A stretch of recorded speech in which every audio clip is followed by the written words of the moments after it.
Depuis 2005, nous avons déjà monté 4 plateformes partagées.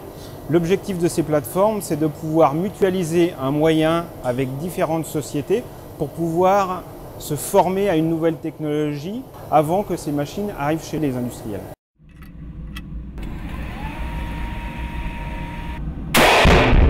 L'intérêt de cette plateforme partagée, c'était que durant une période de pratiquement 3 ans, on a pu progressivement, sans supporter le coût de l'investissement, monter en puissance au niveau de l'utilisation et de la mise en place de cette nouvelle technologie.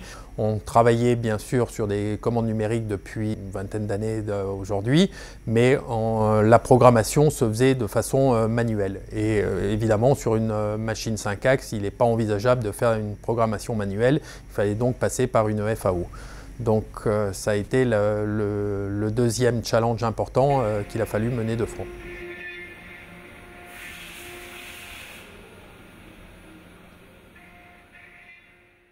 La pièce principale que l'on usine sur cette machine 5 axes, c'est la bascule.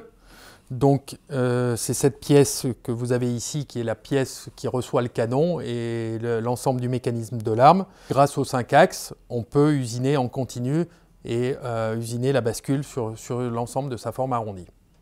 Une machine 8 axes, c'est une machine multifonction, c'est-à-dire qu'on est capable d'usiner une pièce sur ses 6 faces, alors que sur une machine 5 axes, on est capable de faire uniquement 5 faces. Donc pour illustrer le propos, on va prendre un exemple qui a été réalisé sur les machines précédentes. Ce sont des pinces du domaine du médical. Pour réaliser ces pinces, réalisées sur les machines 5 axes, on partait en fait d'un lopin qui avait été préparé. Et à la fin, on se retrouvait avec une chute qui était dans le bac à copeaux.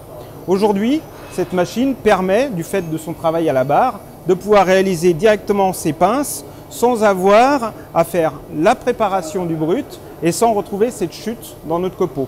Donc on va avoir des gains de productivité et aujourd'hui on a pu mesurer ces gains de productivité de l'ordre de 40%.